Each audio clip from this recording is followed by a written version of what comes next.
I'm Daco, and I'm working at Google on the native interop team. And today we're going to have a deep dive into build hooks.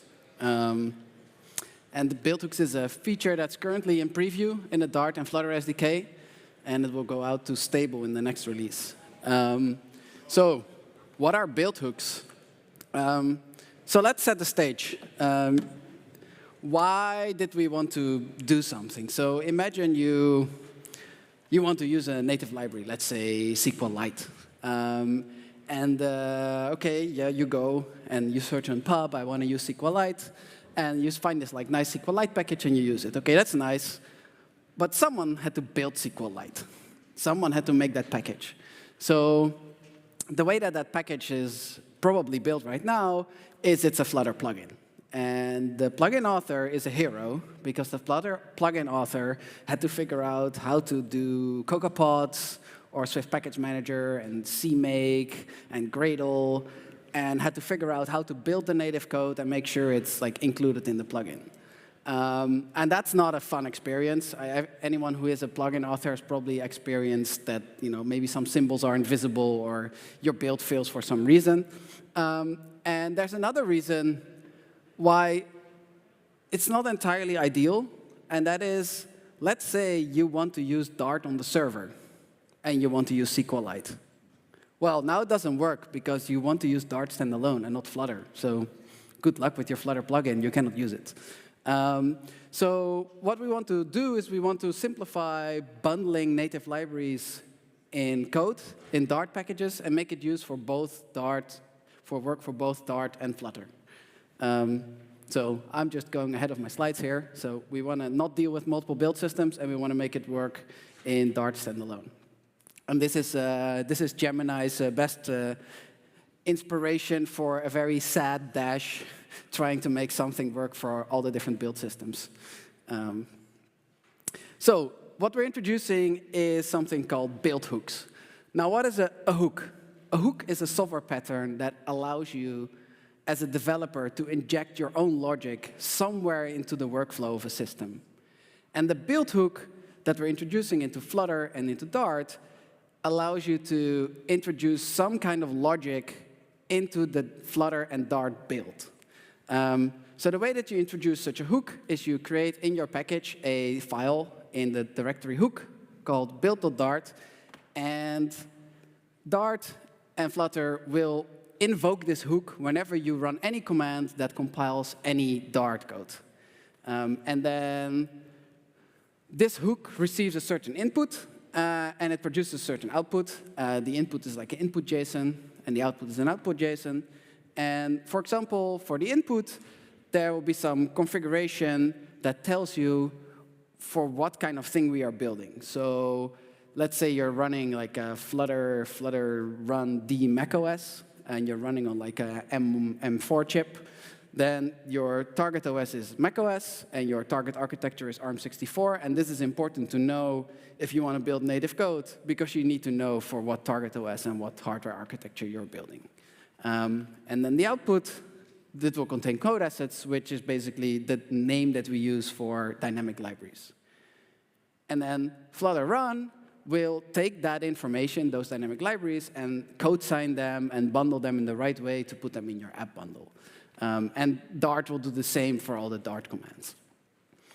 So now, Dash is much more happy than he was a couple of slides ago. And you might be wondering, OK, well, what about code assets? There's also this thing called assets in Flutter. Are they related in any way? And in this overview, they are related, but they're called data assets. So the assets in Flutter is just bytes. You cannot use them to bundle dynamic libraries. That's why you had to use build systems. But just to illustrate where they fit, the data assets are defined in your project, and they end up in the final application bundle, and so do the dynamic libraries. Well, now comes the scary part. Murphy, be with me. I need to go out of the slides and into the live demo. So let's go back to SQLite, because now I'm going to show you how to write a package that exposes SQLite. So first of all, I went to the SQLite. Is this big enough, or should I make it bigger? Better? People in the back, is this good? All right. So I downloaded the SQLite in a single source file from the SQLite website. So this is a huge C file. And I placed it here in this third-party directory. Now, the reason I placed it in a third-party directory is because I'm going to be authoring this package. It's going to have a certain copyright. But I don't own the SQLite sources, so it's going to have a different copyright. And it's always good practice, if there's something with a different copyright, to put it in a third-party directory. So I put this in third-party SQLite. And now I want to make sure that I use this new build hook system to include it. And I was going to tell you that it's a live demo. So it's cheating if this file is already here. So I'm going to delete it. But if I fail to write my own code, I can always git revert and figure out how it should be done. So first, we need a main function. So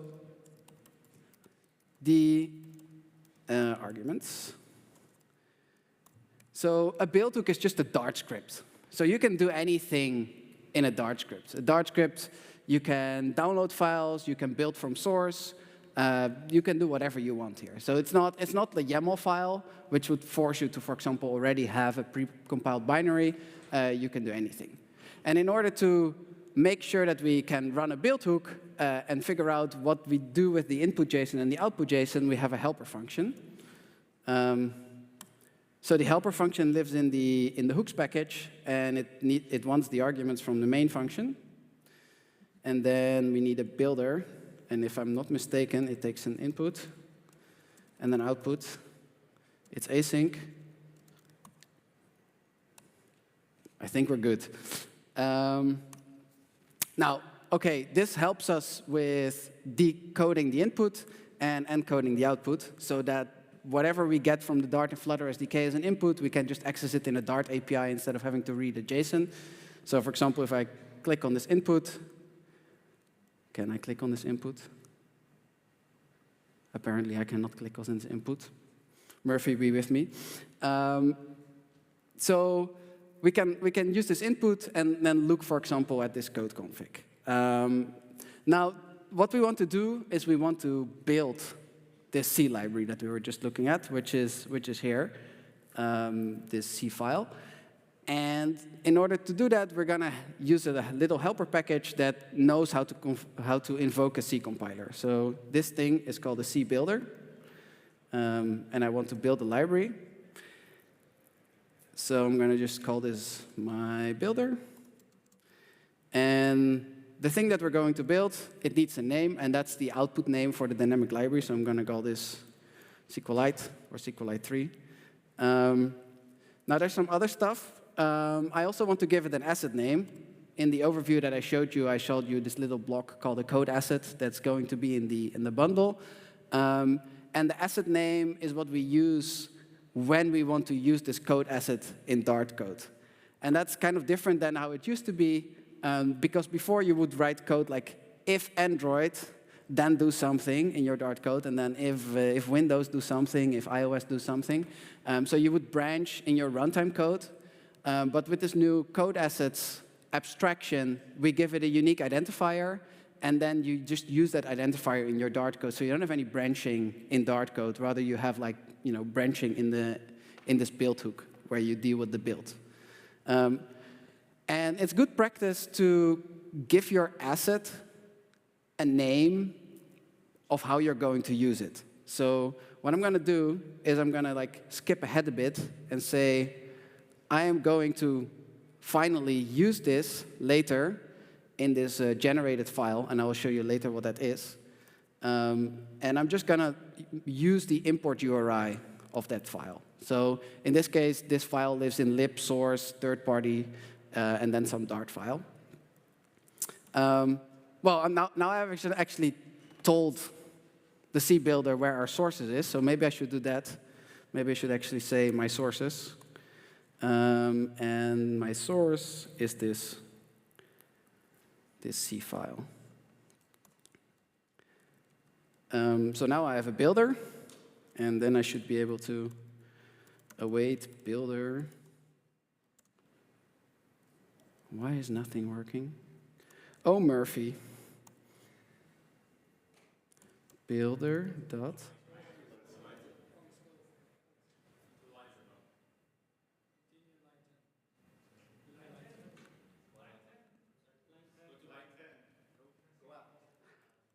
Wow, you guys are amazing.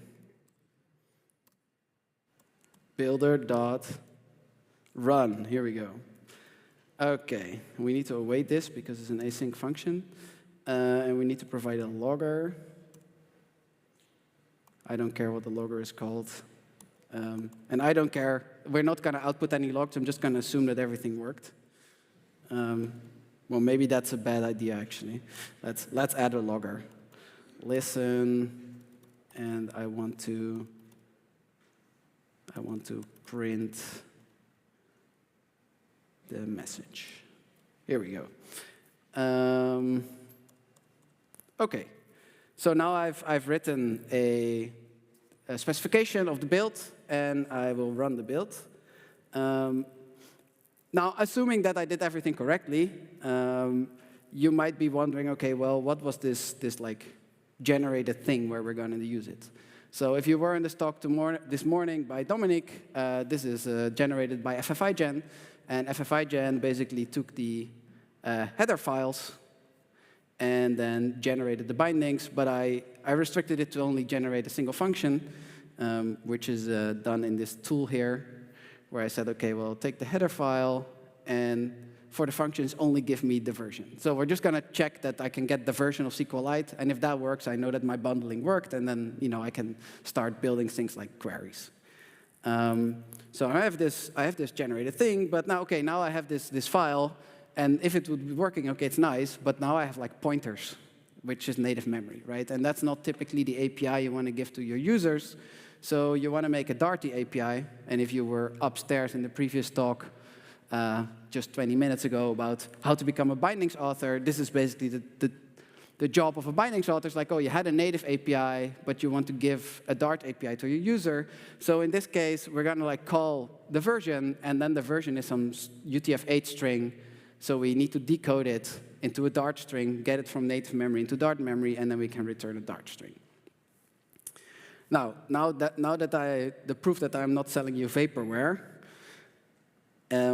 I wrote a little test, and the test is just checking that we have a Dart string. And I'm going to run Dart test, and hopefully this works.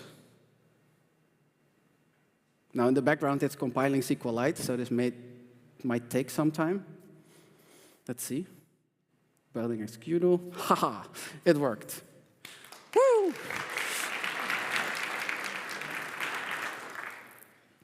So this is a new way to add dynamic libraries to a project, and this works in both Dart and in Flutter, and you don't have to touch CocoaPods or Gradle or anything. You can just build a C library. Now the next step is, how does this work under the hood? So I told you that there was an input JSON, so now I'm just going to dive with you under the hood. I'm going to hide all this code and say, I'm going to go into the Dart tool folder where all of the magic lives. And there's a directory called hooks runner, which is where all your hooks are run. And then I have a SQLite directory here. And then I have an input JSON. So I have my input JSON here. And as I told you, we have some information about how we want to build our code assets. For example, we have a target OS, Mac OS, and a target architecture. And if we are on Mac OS, we also know what Mac OS version system APIs we can rely on, which is version 12. And Dart test told us that it prefers dynamic libraries over static libraries. Some more information that's interesting here is we have an output directory. So that's where we need to output everything. So this directory is where our dynamic library will be built. So we can go and take a look. It's somewhere in shared, and then SQLite build. And this is the dlib that we built and that we used in the test. The reason that this is output directory shared is because it's shared across all invocations of your hook. So you might, for example, have a hook like you have let's say we build for macOS, and macOS always builds like a multi-architecture application, so it builds like for both x64 and ARM64. And maybe you want to download some kind of zip that contains all your dynamic libraries already up front, and you want to not redo that in every step, so you can put things in the shared directory. So that's why the output directory is shared across all invocations of your hook. Now, the out file is basically where we write our output. We have a package name here, which you might think, why do I need to know my own package name? But that's basically for any helper library. So for example, the C builder is a helper library, and it gets the input and populates the output for you. But it doesn't know what your package name is. And in order to avoid repeating that, we can just pass it as the input. And the package root is, of course, the package root. Like the hooks are not run in any particular directory. So if you want to find files, you want to know the package root. Let's see, I wanted to say something more here. Yes. So if we're going to go dive deep, there's some more interesting stuff here. So for example, let's say we were building SQLite. Someone is using your SQLite package, but something is off, like something is broken. And you're like, tell them, OK, well, please give me like a user report. And they don't have anything useful to give you. Maybe you want your users to be able to specify that SQLite should be built in a debug mode, where you get like a bunch of logging. One way that we can do that is something that's now empty, but it's user-defined. So a user-defined is an input that is set in your package workspace that will flow into these hooks, and it allows basically the users of your package, if your package has a hook, to give information. And for example, configure that you want a package to be built in a debug mode. OK, so then let's just take a look at the out file. Because we're looking at the input JSON, let's look at the output JSON. So what did we do? We outputted an asset, which is a code asset. We outputted a dynamic library. And it's a dynamic library that is bundled inside the app. So that's why it's called bundle here. The identifier is what we passed in as the asset name, is this part from source. And the first part is package : SQLite, and that's because all of our assets are namespaced by the package name. So you don't have to worry about two packages trying to introduce an asset with the same name. They're all namespaced. And then the file is just the full file path that we already had. One other thing here that's interesting is the dependencies. So when you run a hook, maybe the next time you need to run the hook again, right? But you don't want to recompile SQLite every time from source. So what the dependencies here are is a list of all the files that if they change, the hook needs to be rerun. And if they don't change, then the hook doesn't need to be rerun. And you don't need to include any Dart dependencies here. So like the Dart file itself and all its transitive dependencies are automatically included. So that's something we can actually, if we go under the hood, take a look at here. We have a .d file here, and this is basically what the Dart compiler can output. If you're interested, it can output all the files. So we started compiling. So we compiled some kind of thing, and we rely on the package config JSON, and then the actual hook file, and then some stuff in the pub cache. And so like it outputs all the individual files, which then leads into a list of all the files that we depend on. And actually, we don't need to depend on anything in the pub cache, because we already depend on the package config. So anytime your package config changes, of course, like the files in the pub cache don't change. So that makes the hashing a bit quicker. Yes. Regarding dependencies and caching, there's actually another interesting thing. Here, we have a config object in the input. And this configuration object determines the caching reuse. So if we, for example, say, OK, I'm going to build ones for macOS ARM64, I'm going to build SQLite, and then later I want to build for macOS x64, I don't want to throw away my cache for ARM64, right? These need to be like considered two separate builds. But let's say that I change my user defines. Well, actually, if I change my user defines, I want to like reuse the cache, right? Maybe I change something, and most of the C files are not influenced by how they are compiled by that user define. So there you want to reuse the cache. So everything that's in the config determines if it's a separate cache, and that's what these long hashes are for. And so if you're like hacking on a build hook and something isn't working, and you want to like check, like, OK, what's not working, and you want to look under the hood, you can look into this Dart tools folder and find the one with the correct hash. I know you're all not doing computing hashes by hand, so you're going to have to like just open all of them and figure out which one is the last you run. If you cannot find it, just do flutter clean, and then run the command that you want to run, and then all the other ones will be gone. That's the poor man's version of doing this. All right. Let me just look at my notes if there was anything else under the hook that I wanted to show you. Yes. So one more stuff that's interesting here is there is a standard error and standard out. And it's a good thing we set up the logger, because now we actually have something here in standard out. So this is what the build hook run under the hood. So we figured out where Clang was. We asked, oh, is there an XC run, because we want to compile for macOS. And then in the end, we ran Clang with some target triple and compiled our dynamic library. So that's what's happening under the hood. And that's the helper library. So if we go back, close the Dart tool, go back to the hook. So this C builder lives in package native toolchain C, which is a helper library to help you compile native code.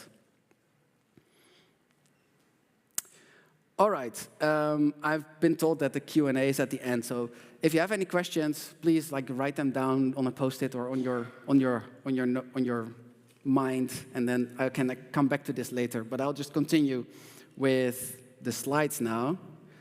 Let me go back to the slides.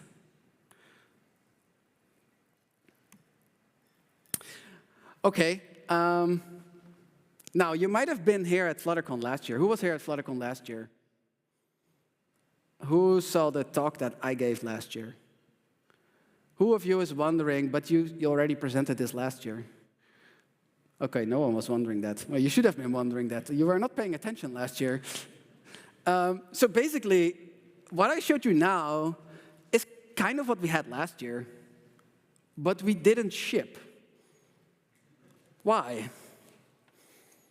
Now comes the interesting part of the talk. So I asked Gemini to make some nice impressions, and these are some dynamic libraries that are floating in a nice channel. And for your understanding, the thing in the background is a big water wheel that represents the build hook. So what we wanted to do is not only solve this problem of bundling dynamic libraries, we actually wanted to solve a whole class of problems. So one of the things that I showed you earlier is that Flutter has data assets, but Dart does not have data assets. So the thing that you do in Dart, if you want to include a data asset, is you base64 encode it into a Dart file, and then you can have like a data asset in your package, which is not very pretty. Well, the data assets, actually, they should also work on the web, right? There's no reason they shouldn't work on the web. But dynamic libraries don't work on the web. But maybe you want to compile to JS or to WASM. Like, most C libraries, if you use something like WASMer, can compile to WASM. So instead of just having this neat channel with dynamic libraries, we want to have all kinds of asset types. So that's why we didn't ship, because we had something that was like tailored to dynamic libraries, and we wanted to make it a general mechanism. Now, if we do include dlibs and WASM assets, we now get a question about like who makes a decision to choose between dlib and WASM asset. And we want to make this, in some sense, SDK-agnostic. So maybe Flutter for Web supports WASM assets, and Flutter for Desktop supports dynamic libraries, and Jasper supports WASM assets in the future. And so we want these build hooks to be SDK-agnostic, but asset type aware, and the SDKs need to be asset type aware, so that when you write a package and you include a build for your native code to be either dynamic library or WASM, you don't need to know about all the other SDKs. Maybe there will be some new SDK in the future built on Dart, but your package will just work because it supports these asset types. So that's why in this illustration by Gemini, there's like the build hook on one side with some asset types, and then the different SDKs as wooden houses on the other side with other asset types. Yeah, so that's what I just said. Build hooks are SDK agnostic, but asset type aware. Another thing that we want to do is we want to design this thing as asset type agnostic as possible. So one of the other classes of problems we're trying to solve is, well, Flutter has an icon tree shaker, but you cannot build a package with your own assets to be tree shaken, right? Your assets in the Flutter, you cannot tree shake them. So it's like a bespoke solution. And then there's asset transformers, which can change assets. And then Dart has a protobuf tree shaker, which only tree shakes protobuf. But we want to make this like available on the package level. And so we want to do that in hooks. And what we want to introduce is a link hook. And this is Gemini's best interpretation of shrinking an asset size, ignoring what asset sizes is. So it's just a big saw that's just cutting, I guess, wooden blocks in half here. And of course, if you want to shrink a dynamic library, you need some native toolchain. And if you want to shrink a JSON file, you just modify the JSON. But the logical step of doing that should be just a general mechanism, which will be a link hook. What was the next thing I wanted to say? Let me check. Now you might say, okay, well, if you build something so generic, why should it be, Dart-centric at all? And it does need to be Dart-centric because whatever you do in your packages still follows whatever your pub spec is, right? So if you have multiple packages and one package depends on another package, you might want to use the assets of the other package. So you are aware of the package you depend on, but not the other way around, which, for example, has an effect on the order that build hooks is run. So this is Gemini's best attempt at saying that, if you have two packages that depend on each other, their build hooks need to be run in serial, but if they're not dependent on each other, they can be run in parallel.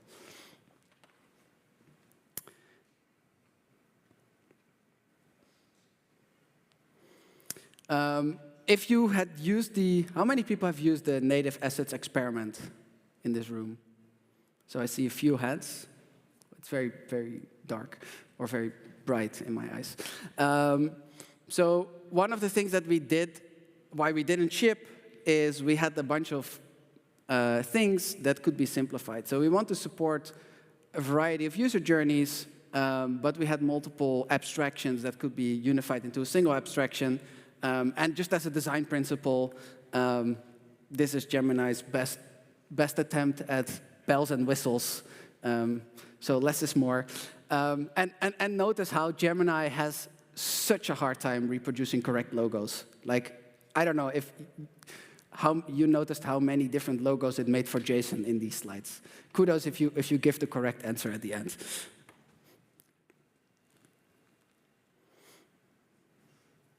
And of course, we all love hot reload and hot restart. We want to do fast development. So this is Gemini's best attempt at saying that whatever we do should be fast. So while we were iterating on the design, these are kind of like the design principles that we ended up with that were guiding our kind of like redesign before shipping. So let's take a look at how these design principles then end up in the final design. So this is just a screenshot of the hooks package, and the hooks package is SDK agnostic. So there's nothing in this package which says it's like Dart or Flutter, or it's Flutter for web or Flutter desktop or whatever. Also, it's asset type agnostic, so it doesn't know anything about code assets. So this has some implications, and let me just go back into the live demo. So here we use a helper package, so you don't really see what's going on. But if I would do this manually, so let's say I had the dynamic library already, and I just wanted to add a dynamic library, I would say output.assets, and then I would do .code, and then I would say add, and then I would want to add a code asset, and then I would have to add all the fields. So this helper library, the C builder, does it for us.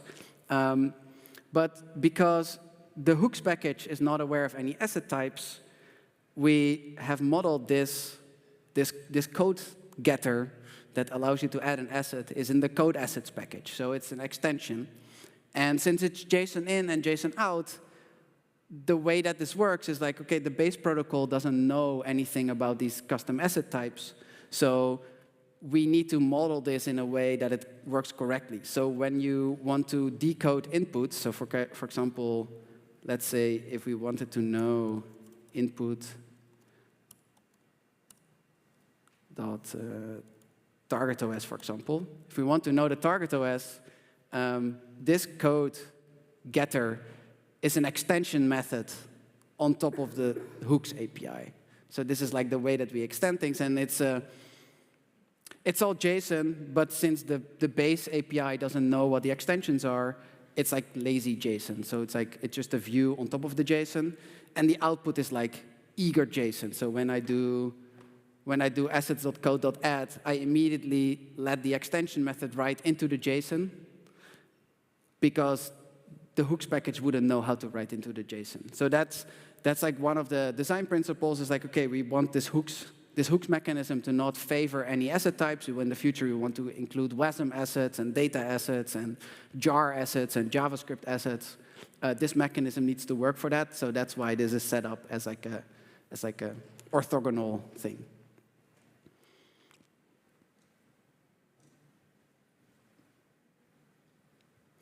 Yes. Actually, I've been kind of lying to you. Kind of. I'm sorry. Maybe I'm not sorry. But one of the things that I didn't show you is actually is kind of related to the fact that we want to extend it to asset types. So what you need to do is you need to say, like, OK, if the input.config.build code assets, then build me a code asset.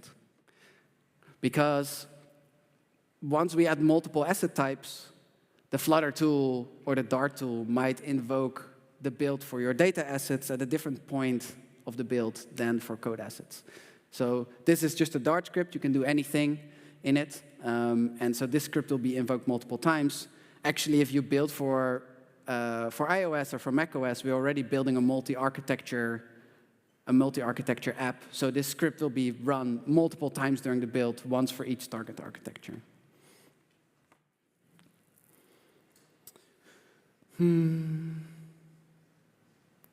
All right, I think I'm ready to go back to the slides.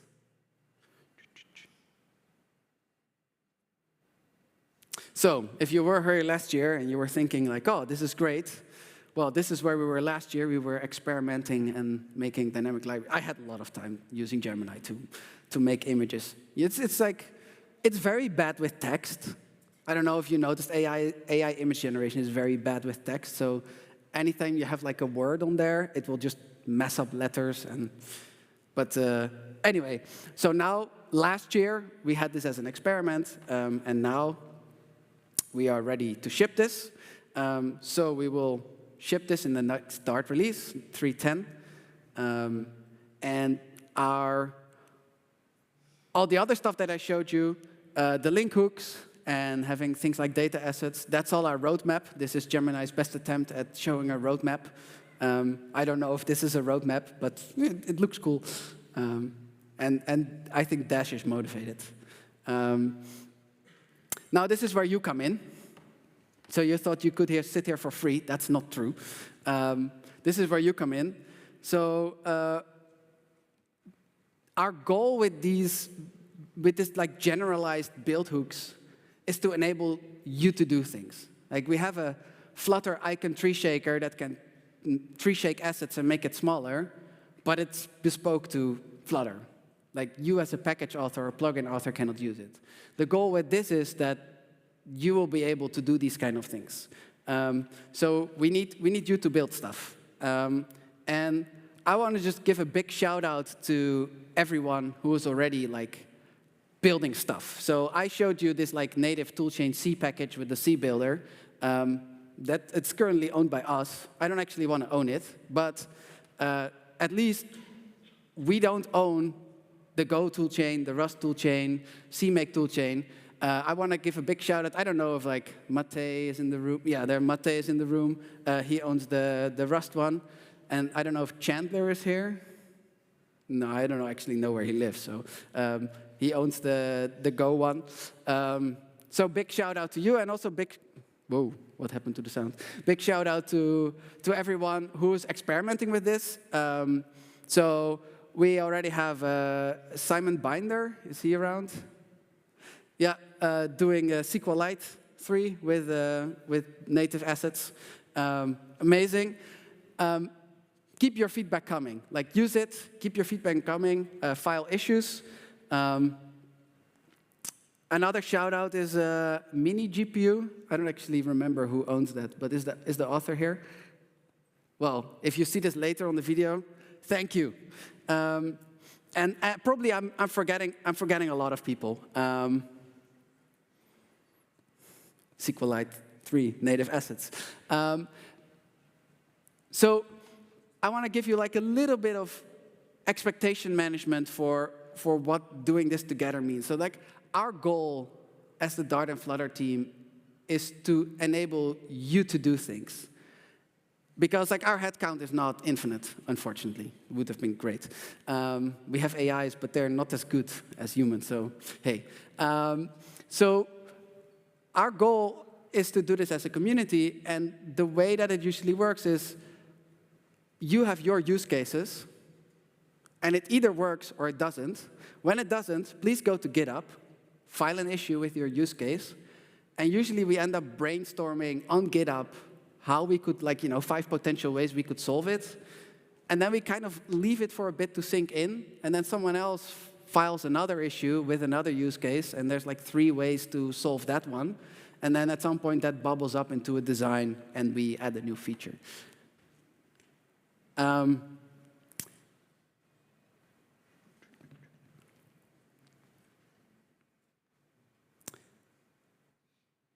This was basically saying that we're doing this all together. That was Gemini's "we do everything together" impression. I think that was everything I had to say. So thank you very much for your attention, and let me know if you have any questions. And I think we have microphones.